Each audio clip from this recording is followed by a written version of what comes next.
Hey, everybody, it's Rabbi David.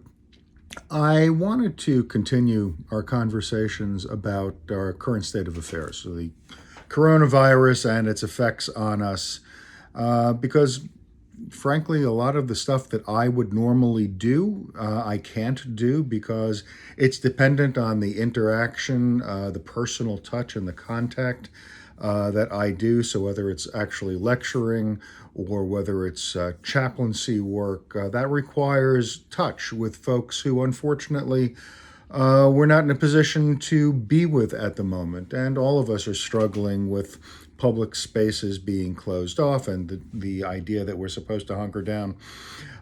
So, the idea about control over what we're doing, I think, is part of the reason why we're anxious. Part of the reason I think I'm anxious.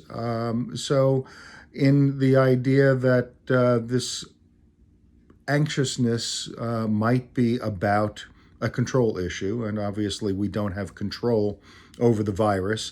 But there are things that we can control, and I wanted to share an idea with you, and I hope it gets some traction. There are a lot of folks who are struggling, and as the politicians debate what it is they may or may not do for the people who may or may not find themselves in need, the need becomes increasingly present for so many folks who are hourly workers, who are struggling, who are vulnerable populations, who are being told to stay out of the public space. Food, in a word, that's what I want to talk about. We can do something. We're not going to be able to help alleviate somebody's cash flow issues, but we can help people make sure that they have food on their table. That's something that we can do for them. It's something positive for them. It's frankly something positive for us because it puts us in control of doing a mitzvah, doing a good deed. So I suggest to all of us who are frankly abundant in our blessings in so many ways, take a little bit of time, donate a little bit of money to a food bank, a food pantry, Jewish Family Services, the Jewish Relief Agency, all kinds of places here in Philadelphia, of course, and around the country.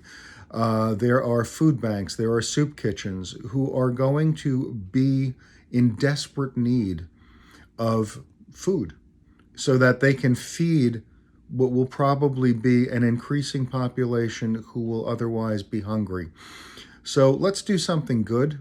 Let's do something that will help other people through this crisis, and maybe as a result of that, make us feel empowered at a point in time when otherwise we really don't.